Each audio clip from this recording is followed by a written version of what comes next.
today is actually a really valuable masterclass. The main reason is because a lot of athletes tend to just focus on the training and then cram at the end because we're not really focusing on the race strategy.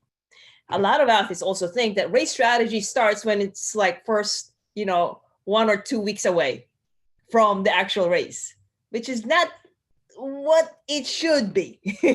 If you want to like have a successful and as much as possible stress-free a race, then we want to at least go back all the way when you just signed up, which is why I wanted to talk about this one, which is why I entitled it as, are we recording, Vinetta? Just want to make sure. Yeah. As you've signed up for a race, now what? All right. I think it's, so this one is very important. So especially because a lot of athletes, let's say that, okay, I signed up, but then I'm excited, but then how can I actually consistently still have that excitement, that commitment all the way through until the race day? It would be, also there are also other athletes wherein they want the race like right in front of them, like let's say 2 months away or 3 months away, because they get so excited because it's just right there, right? So, but how about if the race is way all the way like at the end of the year? How can we consistently be, on track, and not just the training itself, but emotionally and also our mindset, and how do we deal with it while we're also busy with our work, with our family? Okay, so on this masterclass, what I'm going to discuss about is, actually, this is what you're going to be learning: race evaluation and how you plan your training based on that. What are the race specific skills that you need to consider? Then next is that where do you put your focus on? What do you need to communicate with your family or employer? Next is lodging and travel logistics, medical and support team, key race outcome targets, and race experience. And we will be discussing several things, but I suggest, like, if you're driving right now, maybe take notes later, or go back later, so at least you can take notes of, like, I think that's something that I have not been really paying attention to, and I do need to do that. Just get your to level up your game going to the race. Okay, are you ready? Did we have everyone in? Okay, let's do it. All right. First, okay, the first one. Well, a lot of this ones, if preferably if you can, before you even sign up for a race, at least look at the course. Okay, that's the main thing, especially if it's your A race or it's your first triathlon. And I'm going to share you my experience. And so for example, for me, my first 70.3 was actually Wildflower.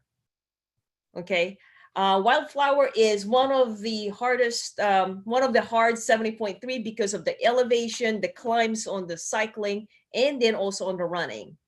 Okay, but the main reason why I actually picked that one is because it's just right onto the date. It's perfect date that I can fit in before my full Ironman and during the busy schedule of my work. So that's all my consideration. At the time when I was new, I had no idea what elevation meant or what the climb meant or how much training I need to put in. In fact, what I did with my engineering mindset is that, like, okay, I have my Ironman at this state. Then I do think I just need to divide the distance, and then maybe I need to put in a half Ironman in the middle so I can just actually train it. I thought it makes sense. I mean, at the time, it made sense to me. But it's not really as simple as that, because there's so much that we need to consider. And that's what I wanted to go into more into detail, because I don't want you guys to make the same mistake that I did in the past. Okay. Well, first of all, so swim course evaluation. So first, let's evaluate the course, because the course is very important, as it would actually tell us of how to train. Yes, it's swim, bike, and run, but then all the different races have different way that you can be good at, or the amount of training and focus that you need to actually prepare for that race. So for the swim course evaluation, I suggest that you actually take a look first whether it's swimming pool or open water. Okay. If it's swimming pool, it's very easy. I think it would be easy because it's more of a closed environment. There's a lot of, those unknown situation that you would actually experience in the open water. It's also something that you could repeat wherever you're at. Like for example, let's say your race could be on the East Coast and you're on the West Coast. So it's not as bad in terms of comparing it with if you're actually swimming in the open water and it's in the East Coast. There's a lot more consideration that you need to take. On the if in case it's in the swimming pool, I would think that it would only be considering that it's the in terms of repeatability of your training to the race situation, is that my suggestion, if it's in the swimming pool, look into actually learning how to do the flip turns. I think that's that's the only thing that I can think of. The main reason why I say this one is because one of the big races that I actually did, it's called Double Anvil Florida, or it was double Ironman distance. So it was 4.8 mile swim in the pool, and it's in the Florida. So the only thing that I had to consider is actually, learning how to do flip turns, because that's the only advantage. Other than that, the swimming pool condition, the temperature. When I was in Switzerland, the temperature was about 19 degrees Celsius. So it's not that much of a difference also. So those, like the water temperature, it's controlled. Okay. So if it's swimming pool, that's the only thing that I could think of that you would need to consider. Now, if it's open water, there are different other things that you would need to consider. Yes, let's say you're new to swimming. Okay. You may want to consider somewhere wherein there's not a lot of surf, or wherein it's not ocean swim. If you're new to swimming, although I don't discourage you to actually sign up for it. If you sign up for something like that, you got to make sure that you have ample or enough time to actually train to prepare yourself in terms of the actual right way to swim. And then the main thing is actually confidence. Okay. The next thing is also consideration of where the ocean is at. Because if that ocean, let's just say in California, we all know that it could be cold. However, let's say you swim in Hawaii, that's a different temperature also. Or if you swim in Asia, then there's a lot of possibility that you may not be wearing a wetsuit. So considering, knowing that you actually take a look of whereabouts where you're going to be doing it, that affects of how you're going to be training. Another consideration, like for example, in Cozumel, Ironman Cozumel, yes, it's in the ocean, but guess what? The wave is almost all the time. The it's actually you're swimming with the wave. Okay, so actually, a lot of times of the athletes, I see faster time when they go to Cozumel because you're swimming with the wave, with the flow of the wave. The next thing is if it's in the river. Yes, rivers are great, and hopefully it's also you're also swimming with the flow of the water. Okay. The other thing that's not great about the river is that it could be too narrow. Okay. So how can you take a look at this one, is that my suggestion is for you to actually take a look at YouTube, or review, like what are the problems that the other athletes actually already encountered. Okay. Before the Santa Rosa full Ironman, there was this it's called, I believe it's Vineman full Ironman, wherein you can walk because the water is just so it's in the river, and then the water was shallow, so a lot of athletes could actually walk. Okay. And then the other open water is dam, but then I think in California there's the dam, I forgot, the Trick or Try on the Halloween, it's in the dam. And are you okay to actually swim wherein it's kind of dirty, right? So those are the things. Some other athletes are very sensitive with that they actually start throwing up after the swim, because it just their stomachs is, you drink some dirty water, that's not a great thing too. So consider those things. Are you okay with them? Okay. So now I actually so when you click on this one. What you can do also is that if you would want to know or learn more about, like for example, open water, we have a lot of resources in the Feisty Fox Tribe Facebook group. So my suggestion is that you just do a search and you put open water, and that's gonna show up. And one of these ones actually, Coach Michael Meng did an open water swim. There's several more of the resource there, and at the same time also in the member site. Okay, same thing as with the flip turn. So swimming pool also, Coach Jenny also did a demonstration of step by step of how you can learn how to do the flip turn. I know a lot of you guys actually, because it looks very cool too. Go ahead and learn it on your at your own time. But those are just some things. Okay. Next thing is that I don't know if I think there's still the one thing that you need to consider is also if it's mass or roll start. Okay. What does that mean? Before it was just mass start. Everyone at all levels or age group, you just go start, run. And I've had those times when, mass start, and especially during the times when I didn't know how to swim properly, I would be like so scared. But then, I know mass start still happens for low key races. Um, so that could possibility. So now, how can you practice that? So that's something that you would want to actually practice with your friends or have scheduled a B race. B race is more called that like as a training race. So you can actually experience how it is to be surrounded by these people at the start. Okay. Roll start is based on, it could be based on your age group. It could be based on like they just separate male and female. It could be based on your finish time on the swim. Okay. So you want to check that out. So to make sure that you're actually prepared of that kind of situation. Okay. Next thing, very important, elevation. Okay. Elevation. I was one of those who also didn't know about this one. I just, when I wasn't confident about swimming, I'm like, oh, I'm going to sign up for that. It's lake. Because I like it, because it's just, I felt like it's flat. But guess what? It's at 8,000 feet elevation. So, when you're at 8,000 feet elevation, you have less air that you can actually, it's harder to breathe. Okay. And then to top it off is that one of the races that I did was actually very cold. So a combination of really cold, high elevation. Guess what? I was breathing bilateral at the time already, but because of that combination, and I actually, unfortunately, I didn't train. I didn't know better now that, so it took me a while. So it was hard. I finished it. But then the thing about it is that we want to research now so we could make sure that we incorporate that in your training.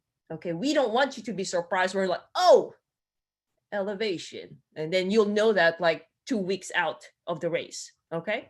Next thing, weather condition. Okay. In most cases with MDOT or Ironman brand, they usually are very careful about this one. There are swim that has been canceled because the weather condition was not good. So for example, there's the Ironman Florida. They canceled the swim. Okay. And then it's only bike and run, which is annoying, right? You want to finish the full Ironman. It did happen, and it can still happen. So weather condition, those are the things that could actually affect it. But if, like for example, other Ironman, they don't cancel it.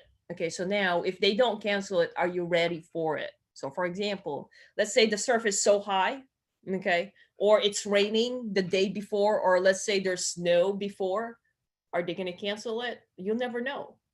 Okay. And of course, the race director will be concerned about the safety, but then are you okay to do that? So those are the things that you would want to be ready of. One of the examples that I did before was actually Lake Tahoe. It's not, it's not being conducted anymore, but I was one of those who actually did the inaugural, and it was snowing the day before. I think it was even raining. And yeah, so we still swam, and I could barely see the next buoy. Like the fog was just right there. I could see when I stopped swimming, I saw a lot of people panicking. Okay. So this one can affect, especially if you're not a strong swimmer, like mentally. So you don't just train physically, but you need to make sure you train mentally. And for the athletes that I coach, sometimes what I would tell them, you know what, you're swimming at the lake. My suggestion is take you to the ocean. You know, let's get you so uncomfortable that when you go to the race, it's just gonna be a piece of cake in your head. Okay, and then you're just gonna go swim through and enjoy your swim. Okay.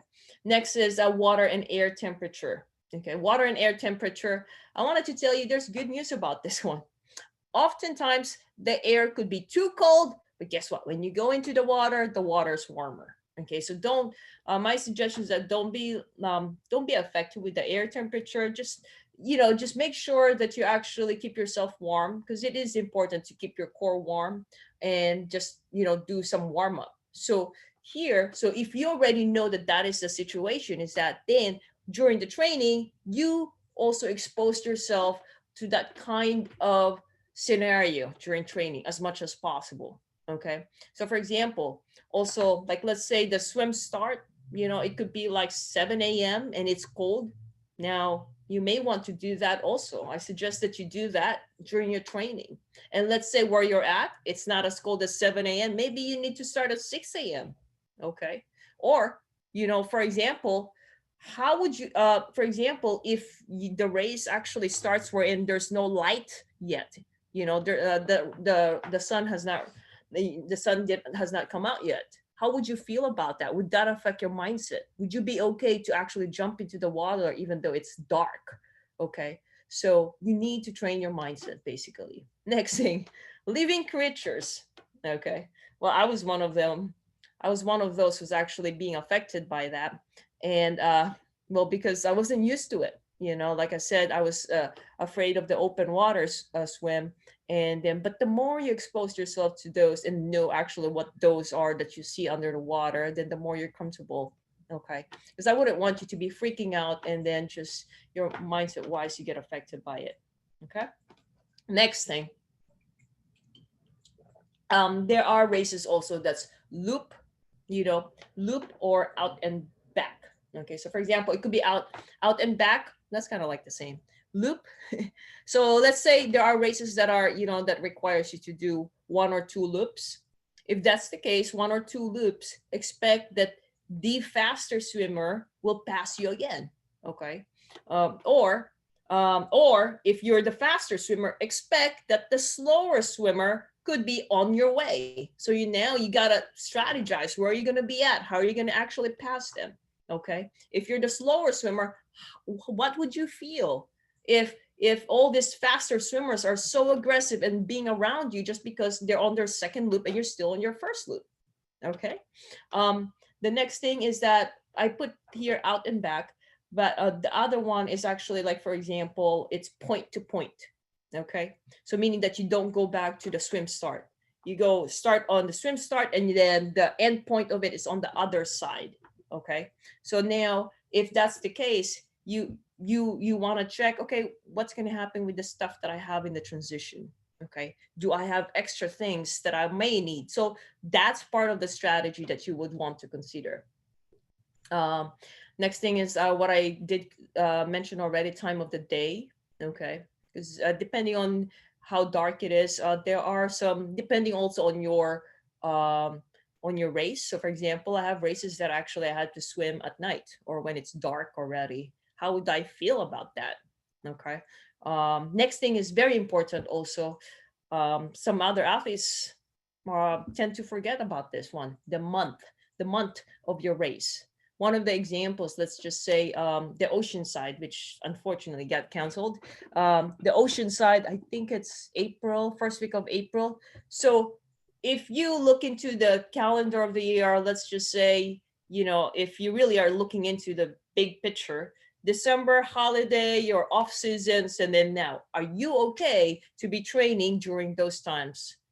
How about are you okay to be training on January, February, wherein it's still kind of cold? Okay. If you're not okay to actually jump into the open water during those times, what's the option? What are the options that you would need to do? Right.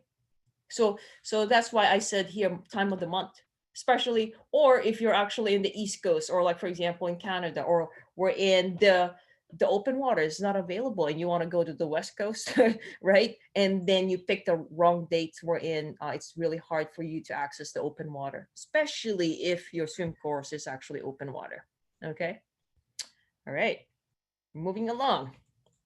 Okay.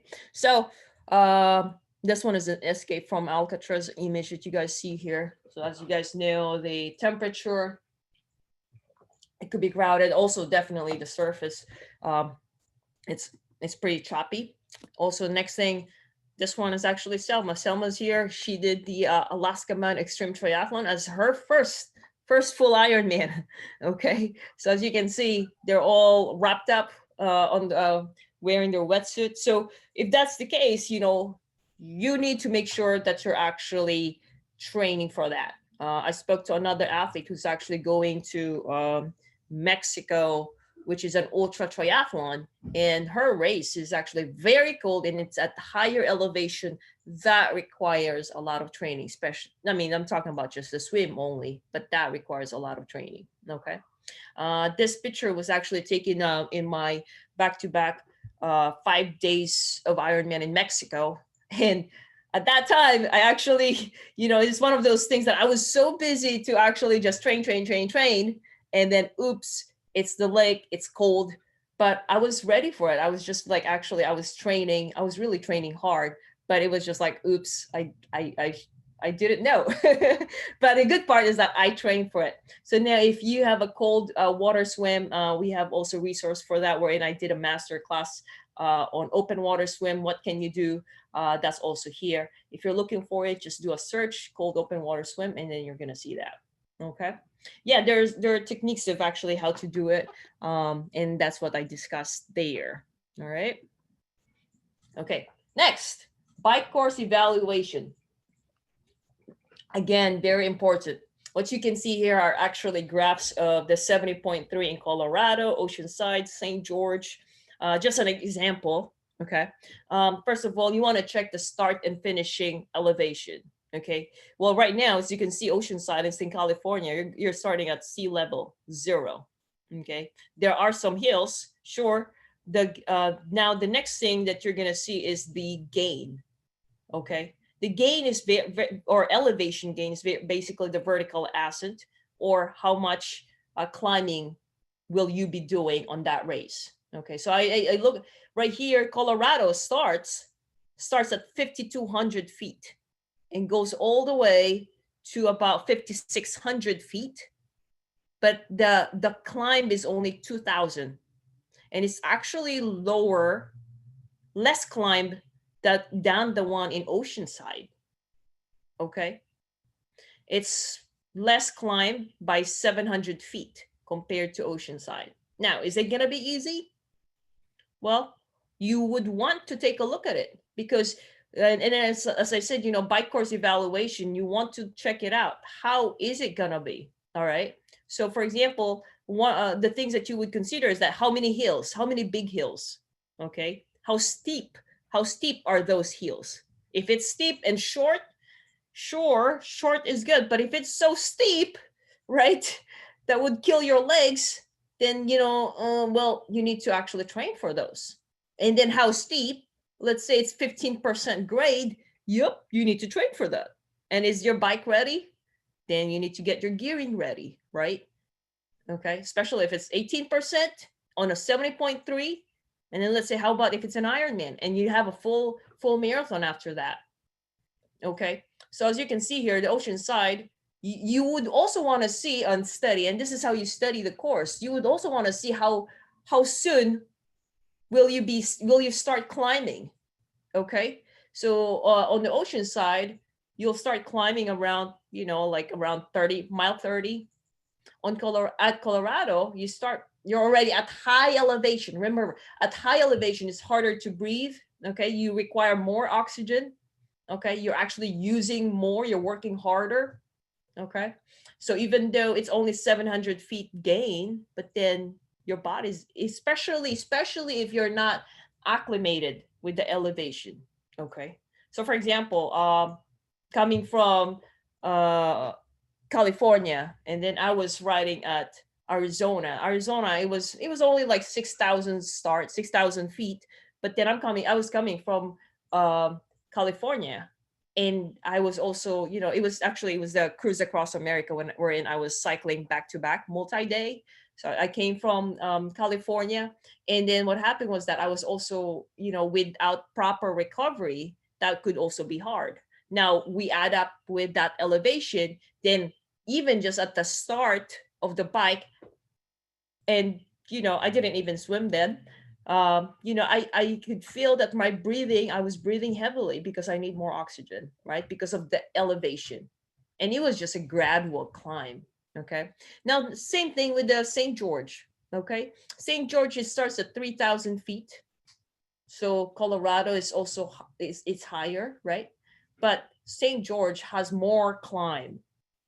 It's actually 1,500 feet climb more. Okay, so those are important, and I want you to actually take a look at that.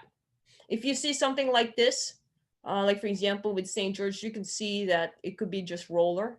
Now, don't be like, don't be alarmed. Like for example, don't be alarmed if you see a lot of climbs. What my suggestion is for you to actually take a look at the on the right, on the right here on the feet, because it could be just like, for example, here 0 to 167, it could be just very like subtle climb. It will be just flat really, but you think because it's just the way it's scaled on the graph. Okay. Next thing that you would want to consider is the length of uphill and downhill. Okay, because if it's a long hill, then that's something that you would also want to consider. Next thing, very important, is the downhill. The downhill depends also with if there's technicalities. Let's say if there's a switchback, and I'm going to show you an example of switchback on an image. If it's a downhill, now are you ready to actually go down if it's so steep? Do you have that bike handling skills? Okay, so those are the things that you would want to consider. This image is actually in Ultraman World Championship Kona, Hawaii that I did back in 2018. So this one was after a 10-kilometer swim. There were a lot of hills. Was I ready for it? Yes, because I trained for it. So you would want to see like bike course evaluation. It could be scenic, hilly, flat, rollers. And again, I put here technicalities. I mentioned earlier, grade percentage, uphill or downhill. Next thing, also important, gravel, road, whether there's construction along the way. Okay, how's the traffic? Are they gonna close the roads? Or are you just gonna be at the bike path? If it's at the bike path, will you actually encounter pedestrians? So there are a lot of things, and this can affect the way you train. In terms of like whether it's gravel or road, that's actually going to affect of what kind of bike you're going to bring. Okay, or even the grade percentage. What kind of bike are you going to bring? Because the thing about it is, especially with the full Ironman, you want to make sure that your comfort, okay, that you don't hurt, because it's hard for you to even push if you're already hurting just sitting there for less than an hour. Okay, so, or like for example, for a tri bike, for some athletes, it's really hard to control a tri bike when the race is downhill and it's very steep. Okay, because you don't want to get an accident also. Although you can do it, but it requires for you to make sure that you actually practice your bike handling skills. Now, the next thing is that gravel. Okay, when I did the cruise or cycling across America, that I did last year, I was actually, I had my road bike. I didn't know that there was gravel. I didn't know that there were like constructions, but I had to ride my bike. So I had to go through it. And what I got was actually, I didn't train my wrist or my hand or my grip, the strength of my grip. Yes, my wrist was very sore, that I actually really need to pay more attention to it, so I could continue riding without hurting myself. Okay, again, that's why you need to check it. When I did the on the other hand, when I did the Red Bull Trans-Siberian, I knew that I would be encountering different scenarios or different challenges. What I did, I had to strengthen my wrist, even just the wrist itself, because I know I'll be holding my handlebar for a while. So I need to make sure they're strong. I need to make sure that my neck was strong so it won't fall apart. Okay. Because I did my own research, and that's what I want you to do as well. Closure of roads is the same thing, making sure that you have the right gear, making sure that you're actually visible, okay? That you're on a defense mode, that you need to act, you need to follow the rules. Let's just say you're in a different country. How are the rules there? You know, especially if, like, when I went to Mexico, they were like almost 100% speaking in Spanish. Or, like, for example, when I was in Europe, like, I couldn't understand it. Like, how can you actually follow the rules? All right. So other things, same thing: weather, temperature, humidity, rain, hail, wind, wet. Yeah. So for example, when I went to Russia, there was hail. I didn't train for it. Yeah, of course. I was like, okay, what am I gonna do? What are this? Right? Or wind, or wet, or rain. There was a time when I first did the double anvil. It rained, and guess what? During training, I wasn't training to ride on the rain. The good part about it, I have good news for you. With the brand Ironman brand, they usually, unfortunately, cancel it. I mean, I think it's a good thing and a bad thing, but I think safety-wise, it's a good thing. But they usually would cancel it if there's a rain, especially if it's a hard one because of the safety. Okay. On some other races, like the races that I've done, rain, thunderstorm, wind, it's still on. Okay. That's why they they have you sign the waiver. I'm just kidding. All right. So next thing, very important: loop, out and back, point to point. These are also important. Okay. Let me see who else. Who else just joined in? Okay. Oh, Gabby, you're here. Welcome, Gabby. All right. Next is loop, out and back, point to point. These are good things to know. Well, you know, if it's out and back or loop, what's great about that is that you can see your friends on the other side. You could be competitive, or you can see your support, right? If it's loop, especially, like, for example, one of the things that's great about Arizona, Ironman Arizona, is that you could see your support or your family like 3 times. I think 3 times or 6 times, because you know it's a loop. I think 3 times. It's a loop. It boosts your energy. You're not just out there. On the other hand, there are also point to point. Okay. Point to point wherein, you know, you don't see them until you finish the race, which kind of suck in a way. But it could be good also, because you're just with yourself. As long as you train for it, you'll be fine. What I wanted to tell you about this also, with the loop or out and back, the course that you climbed, when you're coming back, it's going to be a downhill for you, and vice versa. Okay, so if you're enjoying the downhill, watch out. If it's out and back or loop or out and back, then you will most likely be climbing the same direction. So that's why it's important for you to actually, study the course. Okay, next, support and aid station. Okay, so now, why is that important to you, for you to know ahead of time? Well, because you want to plan your nutrition. Okay, so for example, let's just say you don't get your nutrition until like 30 miles, right? So, well, are you going to be okay with that? How do you plan your nutrition during training? How many bottles do you need to bring? You need to bring extra. Okay, or so those are the things that you want to consider in terms of bike course evaluation.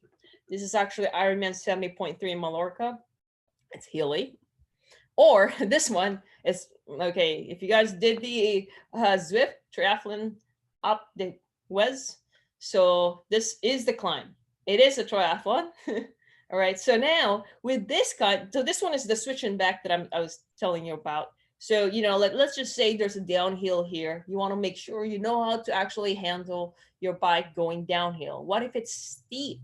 Or sometimes, you know, on that switch back, like suddenly there's like a steeper one climbing.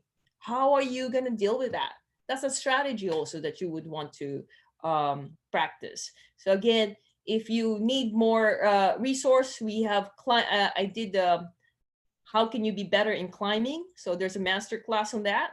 And the next thing also, descending. We also have the descending. So go ahead and just do a search. Coach King actually did it Coach King is just an animal during downhill, especially. He just rides, even though it's raining downhill. Yeah, so it requires a very good bike handling skills. Also, Coach King provided us a good master class on how to be better in handling. So there are some drills there that you can do. So check it out. It's in our tribe Facebook group or in our member site. Okay. Next thing, woohoo, we're moving along. So next thing is run course evaluation. Run course evaluation. So it's basically similar to bike course. So same evaluation that we covered everything earlier. So I'm gonna go back. So I need you guys to check out the start and finishing elevation, elevation gain, vertical ascent, length. So oftentimes with the Ironman brand, it it's more of like either it's Healy, okay, unless you're doing something like Xterra or like more of an adventure race, then you go to trail running. So for example, extreme triathlon courses, like for example the Alaska Man, Norseman, or my race, then you go to a trail, then that's another skill that you would need to actually train for. Now, if you're running for, like, for example, ultra trail running or some trail runnings, for example, the Leadville, okay, which is in trail, or like the run course for other people, like ultra running, some of them are actually like a loop, a circuit, which is like 1 mile, right? So are you okay with that? So you need to train your mindset on that. If it's a trail run, you do need to train another skill, which is climbing, and then the descent. How comfortable are you? Okay, so you don't trip. That's a training that you need to do. Now, if you're doing that climbing, we also have a resource for that for trail running. You don't just climb all the way. You need to actually practice doing power hike, strong power hike. How can you actually walk fast, power hike fast, so you're not behind, right? So those are the training that you need to do. Also, when and if you're in the trail running, you also want to make sure that you're stable, that you're good in balance, that your feet, the landing of your feet is stable. So those are the things that you want to consider, right? Other things that definitely is very important with the run course evaluation is if it's the time of the day. If it's 70.3, expect that you most likely start your run around 10 or 11, or even when the sun is up and hot. Okay. Now, a lot of times, if you're more in a cold area, cold country, or like the races where it's winter, it's not a big of a problem. But how about if your race, for example, is I know Ironman 70.3 in Arizona can be so hot that it could be over 100. Okay, so that's something that you would want to consider. That means that you need to train in hot weather. Or for example, if how about if your 70.3 is in Lubbock in Texas, wherein it's humid. Oh my goodness, I went there and the run is like you're running inside the oven. Okay, so now how do you train for that? If it's summer, watch out. If it's winter, around the winter time, or if you're flying somewhere else that you're not familiar of, make sure you do your own research. Okay. Actually, that's one of the reasons why I was so scared when I did the Red Bull Trans-Siberian Extreme in Russia, because that was my first time to be in Russia. So I had no idea. And then it says there that I was going to cross different climates. Okay, there's different climates, and I experienced that. That was 2017. Okay. Now, the next thing, if you're doing a full Ironman, then you could be running most likely when it's cold or dark. That also vary depending on the temperature where you're training, because it could, if it's not too cold, it's not so bad. Okay, but you need to make sure you plan that. So, for example, when I did the Lake Tahoe Ironman, I didn't expect that it would be so cold. Okay, the thing about it is that if at the time I wasn't really as strong then yet, so keep in mind, if you start walking, you could be falling asleep. Also, you could be feeling cold. Or if you're stopping often, then you could be feeling cold. That could affect you physically and also your mindset. Okay. especially if it's a full Ironman and the run is at the end, right? You need to make sure that your nutrition is right. Because if your nutrition is right and you start walking, guess what? Let's just say you finish a full marathon, just the full marathon by itself is 4 hours in full Ironman. Okay, you may want to add 1 hour or two, or make sure that you actually train properly going to a full. Okay, because and there's so much that can happen, and that's why we're actually doing this masterclass, because I want to make sure that you all make sure that you're addressing them. Okay. All right, moving along. Next thing. Okay, next. Well, how about transition? Transition and how it affects your race strategy. Yes, it does affect it. Okay. Okay, first of all, some transitions, I heard that, they start losing their stuff.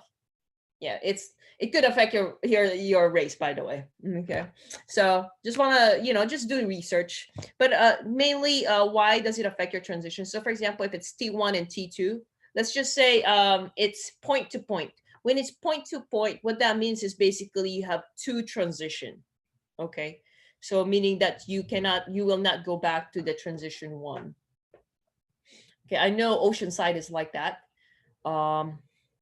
I had another race. Oh yeah, Lake Tahoe is another race also. So with that one, it's possible that you may not have the running shoes that you want to use before the race. So consider that. The dropping off your bike. Okay. That anything for those reasons can add with the stress. And you don't want to be stressed out on your race day. The parking. Okay. How are you going to park? Who's going to drop you off? Who's going to pick you up? How are you going to pick up your bike after the race? Another thing that could affect your race and training is the changing area, whether it's with tent or are you going to change in public? Okay. It's important, especially if you're trying to actually aim to qualify for world championship. Okay. Or if you're targeting a specific time. Just 10 minutes addition, like for example, if you don't train your transition, that can add up to 30 minutes. Some people actually have 30 minutes. Okay. But they know about it. They just accepted, hey, I'm going to put 30 minutes. But some races, they don't have the tent, like the Ironman brand. It could be just a low key and you change outside. So what that means is that you're gonna race with your wet swimsuit. It could be a swimsuit, or you have a way for you to actually change it if you want. Okay, same thing as if you want to change it from your cycling jersey or your triathlon running attire. So it's more of like, okay, what kind of gearing?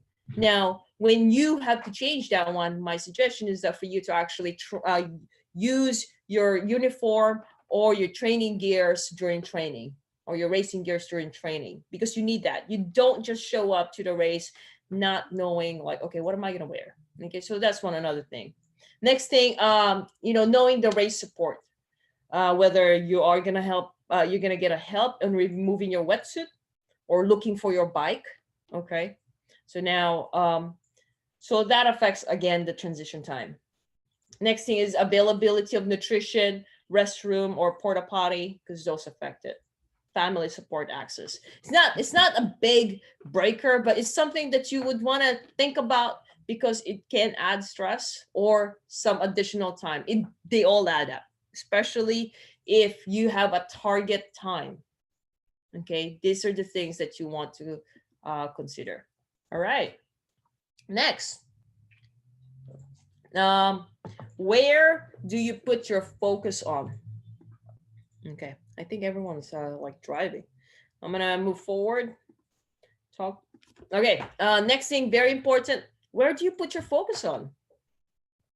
Well, first, do your homework first, then make sure to incorporate necessary race skills into your training.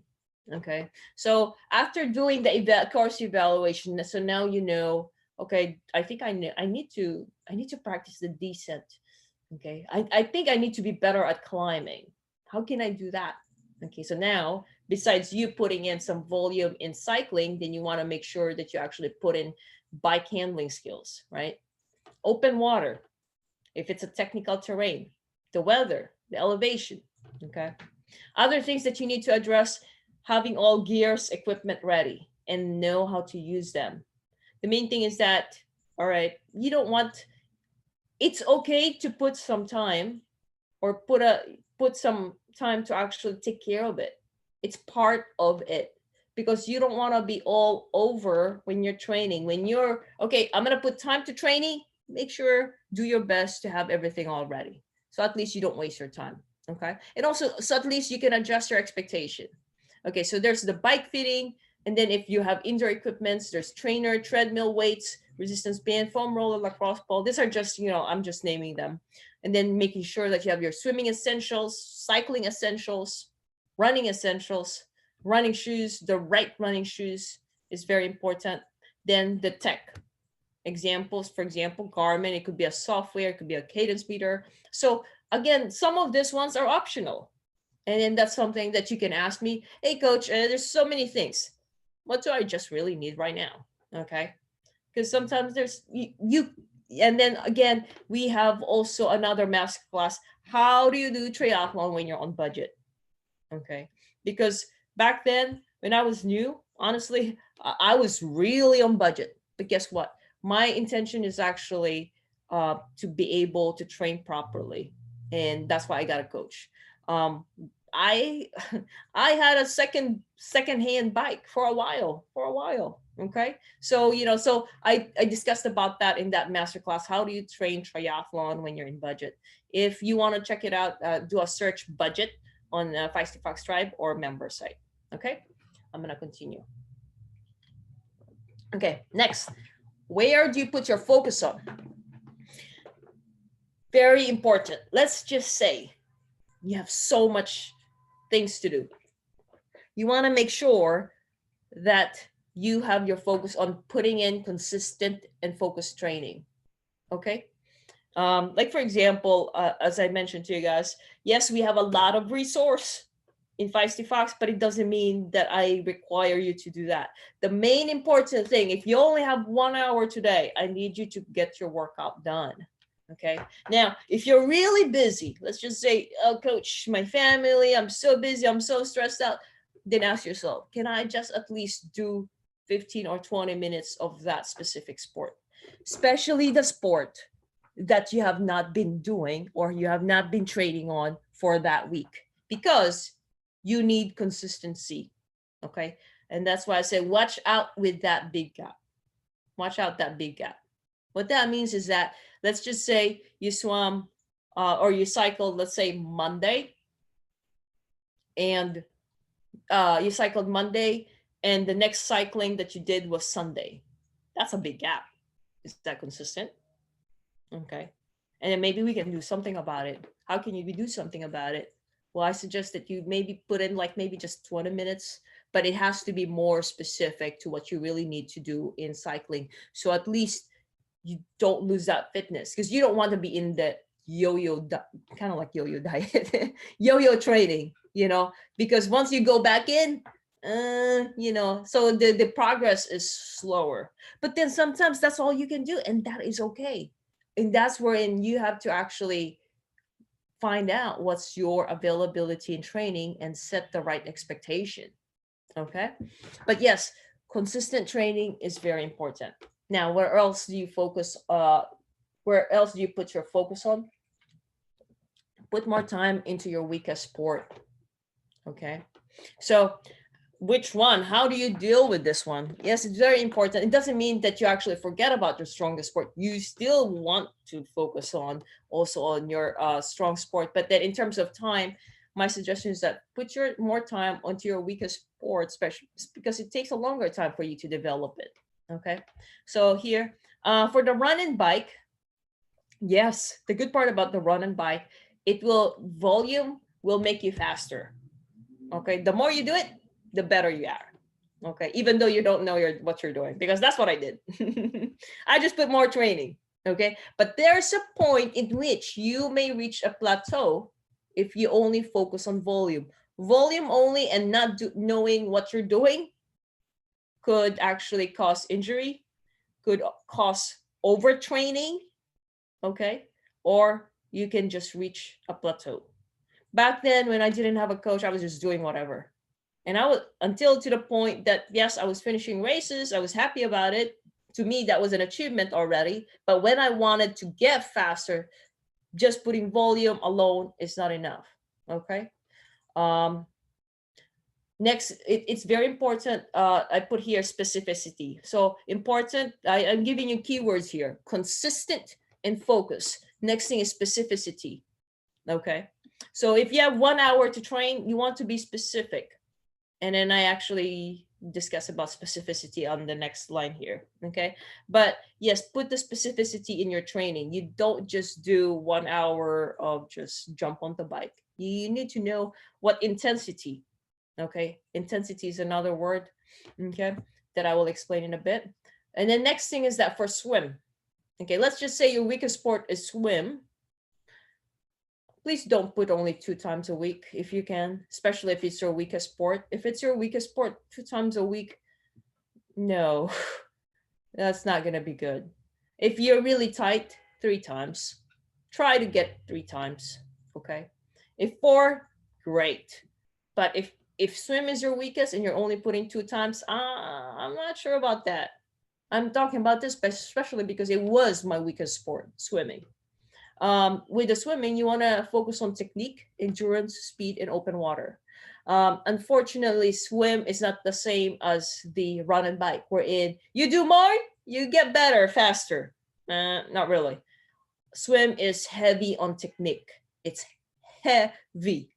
Well, another thing is that confidence also. All of them are confidence, right? But the swim is the start. It's the start of the race. You want to be confident at the start of the race, right? Especially at the start of the race. If your technique, you don't know what you're doing, it could actually cost you wasting your time.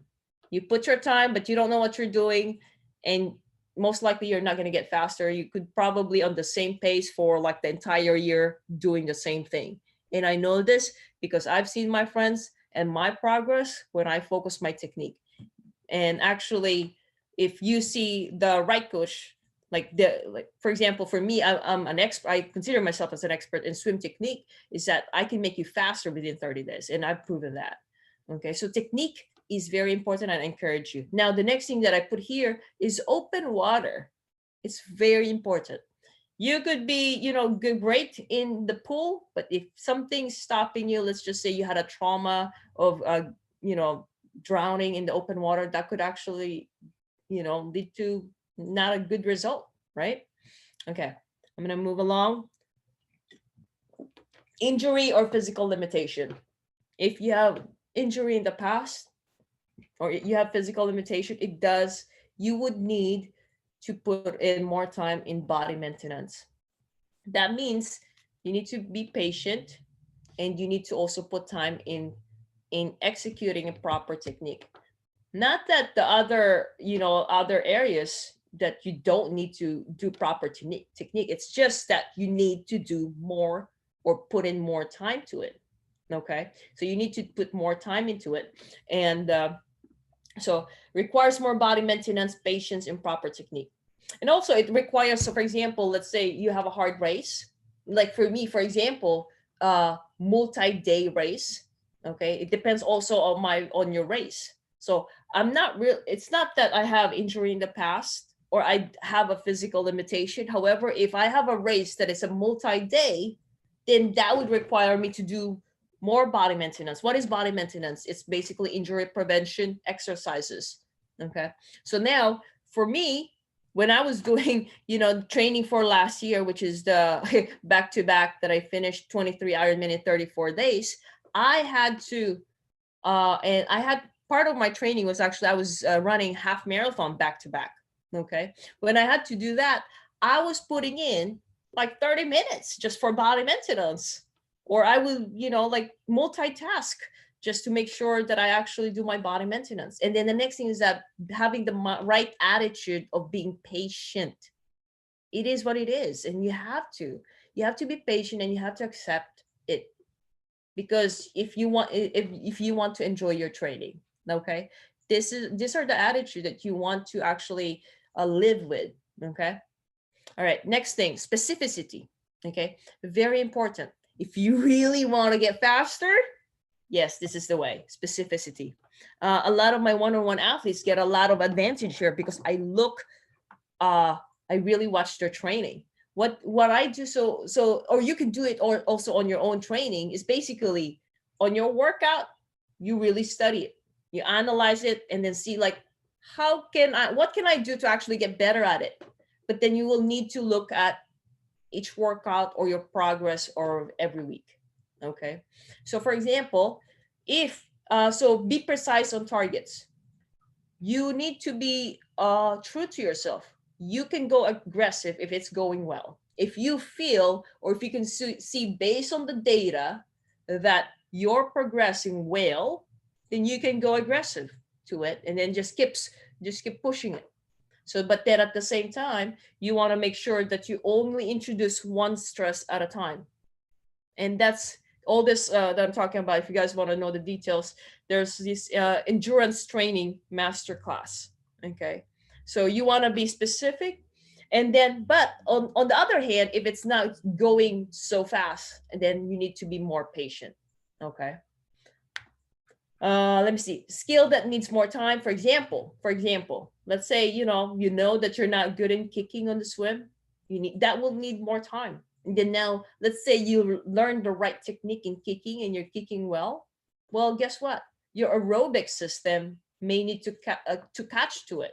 Maybe you will get tired faster when you're kicking well, right? So now that requires time. So there's specificity that you need to focus, and while you're focusing on that particular skill, then again there's the patience that needs to be practiced. Okay, so for example, like descent on bike, you need to be patient, right?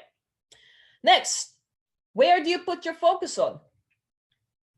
So a lot of these ones, it's basically, based on my experience and also coaching athletes. And what I'm doing here is I'm really addressing specific ones, because there could be so many things that you could be focusing on.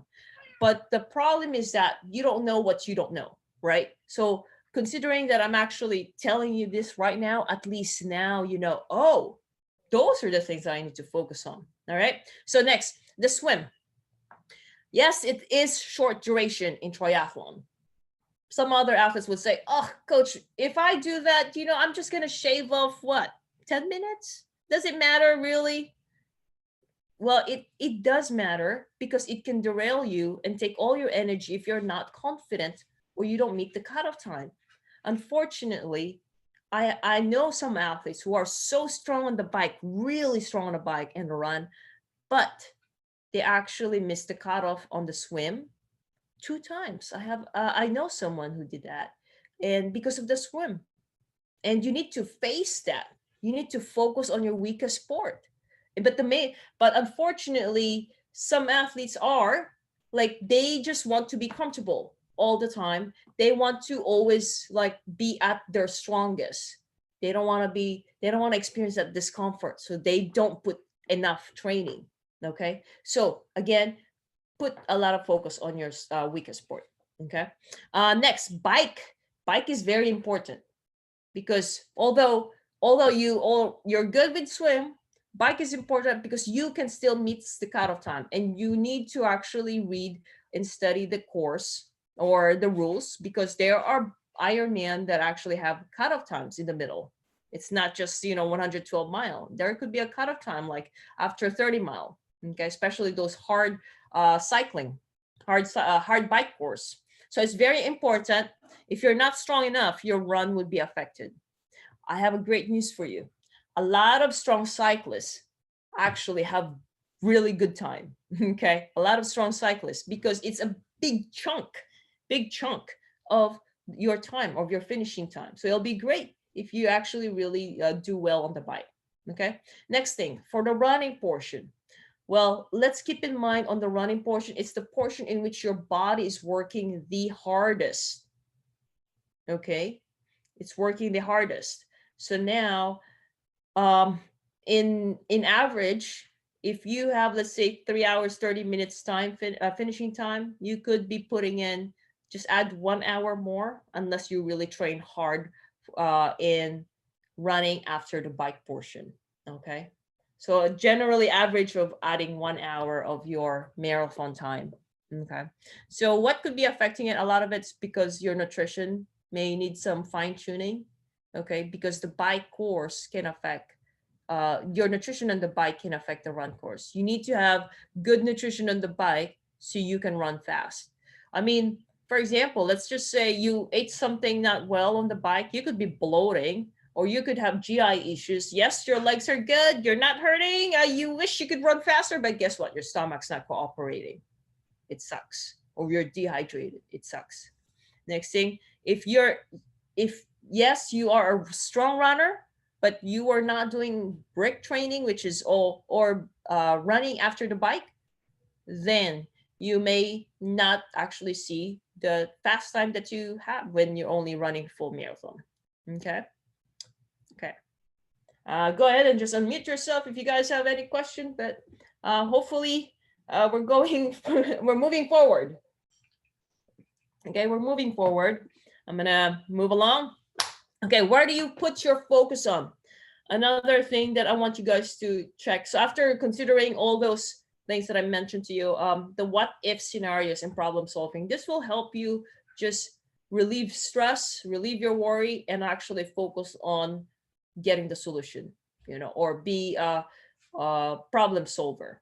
Okay, so let's just basically brainstorm, or I call it brain dump, everything that you're worried, because you don't want to be thinking about it when you're training. Just put it in the paper. It could be flat tire if you have a flat, strong winds, rain, getting kicked during swim. How about blisters, cold water, diarrhea, hot, cold, nausea, bloated stomach? Put it there. And then now you need to find a solution for all of this. You need to do that.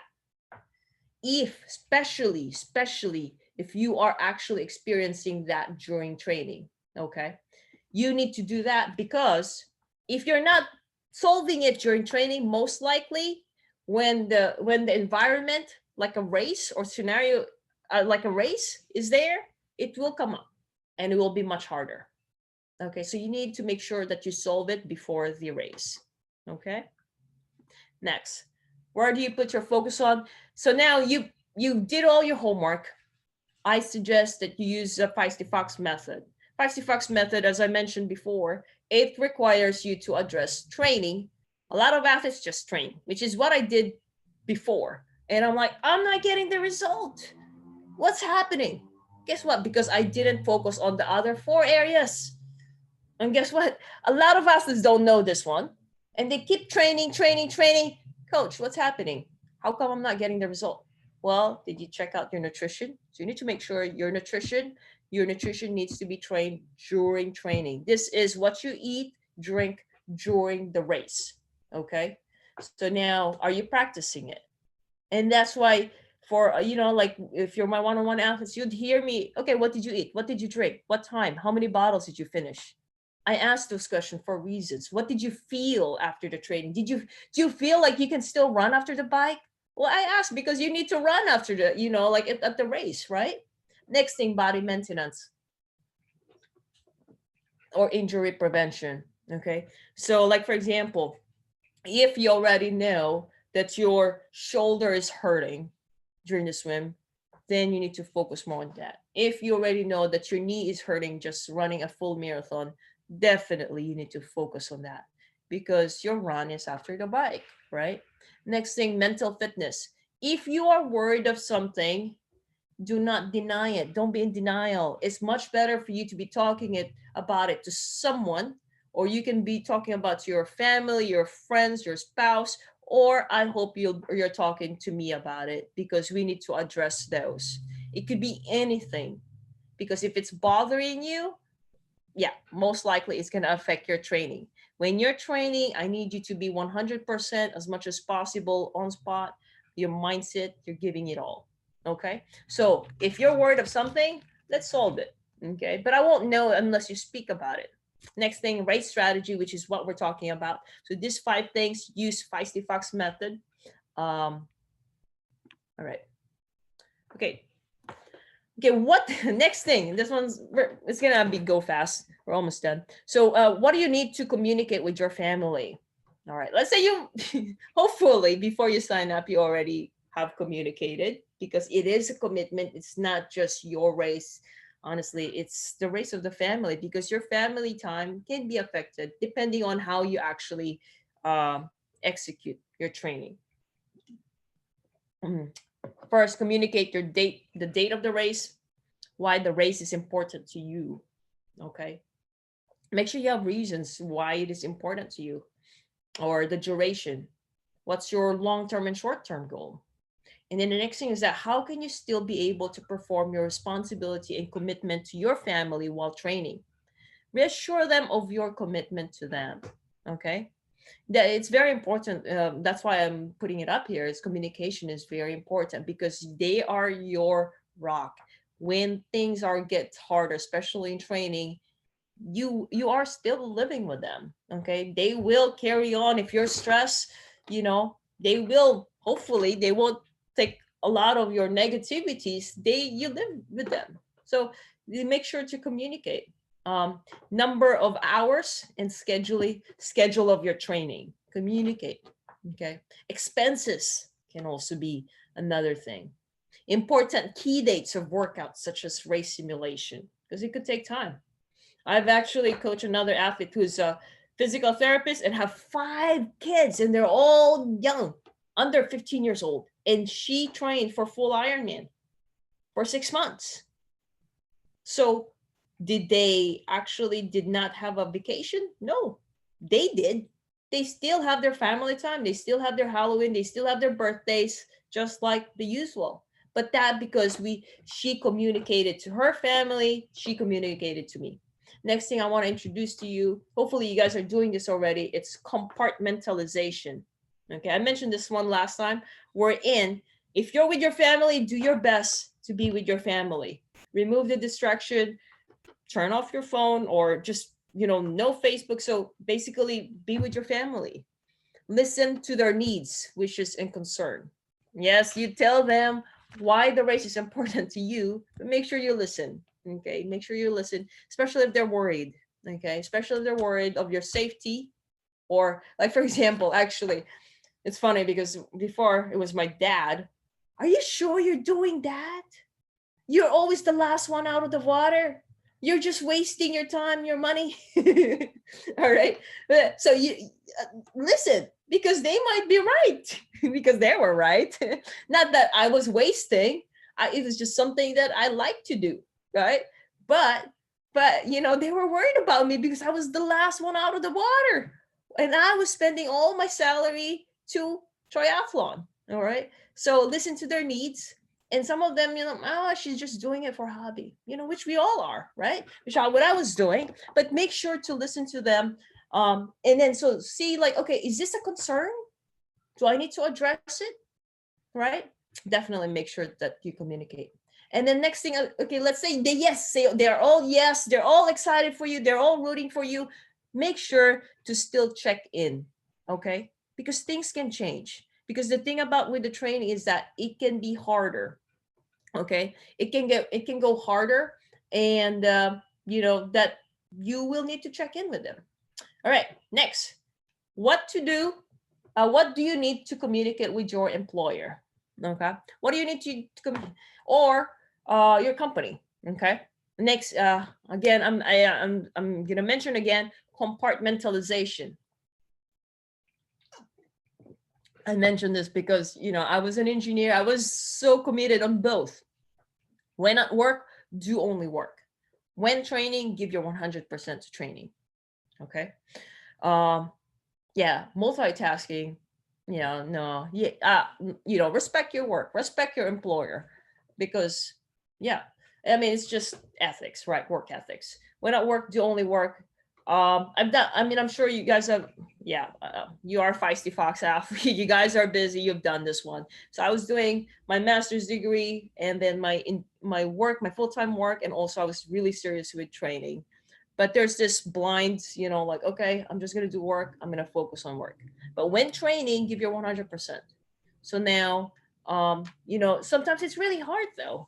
Okay, it's really hard sometimes, especially there's something, going on, like let's say there's issue with family and it's hard to train, right? I've had those too. That's something that, like, accept it. All right. There will be times like that. And that's why it gets hard, right? But at the same time, there's still athletes who does it because it challenged them. How can I deal with all the problems that I have outside training and still be able to train and take care of myself? Okay. And then the next thing is that you're actually able to communicate better. How can I communicate this? Right. So you start practicing. Okay. Same thing. That's what you do with your employer. When you sign up, important dates that you need to be off from work. So those are the times that we're in. Okay, when do I need to be off? Communicate requests regarding work schedules ahead of time if needed. So for example, let's just say you would need to, for example, you would need to, let me see, you would need to take a time off. Okay. For like for example, if you're going to be training during lunchtime, make sure you're back on time, right? Or be mindful of your company's deadlines and needs. Okay. Make sure to check it. Make sure to check in also. All right. Let me see. Let's see. Okay, let's continue on. All right, what do you need to communicate with your coach or mentor? To me, okay, your goals and expectations. Yes, that. B and C races. Again, we have a masterclass with B and C races. Short answer, B is more of a training race. You don't really require a lot of recovery. So meaning that, it's a fast break after that B race. C race is more for fun. So now my suggestion is that when it's, although it's a training race, which is the B race or training race, it doesn't mean that you're not going to do well. Okay. It's still, but it's more of like, what's the expectation? Okay. If you want to do well, definitely we need to train for it, and we don't want you to be injured. So that's why you need to communicate. Next is family and work commitment. So for example, if you have vacation, you're out of town, because if you are able to communicate, on time, then we can incorporate that vacation into your training. Okay. And that's possible. And I've done that with a lot of athletes. We still need balance. Okay. Number of hours that you can train, medical limitation. If you have injury history, don't surprise, please don't surprise me with some injuries in the past that I don't know. Okay. Because we need to make sure that you're actually getting the proper care. Consistent feedback during training, which I mentioned. We have the guidelines of like, what are the best case scenario that I would like to hear from you? Okay. Any pain or discomfort, mindset challenges, and then change in commitment. Okay. Sometimes commitment changes, and that's just how life is. But at least you want to communicate to me. So at least the main reason is because so I can adjust my expectation. Okay. Or if your goals change, let's say before you want to have a target to qualify for world, right? But then at the same time, oh, you change your goal, things happen at family, I can't put enough time. Just tell me so we can adjust it. So expectation and the way we train, we actually adjust it. Mindset challenges is very, very important. If something's troubling you, make sure to communicate. All right. Almost done. Key race outcome targets and race experience. So there's the short-term and long-term goals, what you really want to achieve and why. Okay.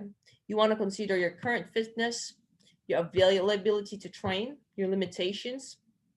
Now, there are different ways to measure targets. Okay.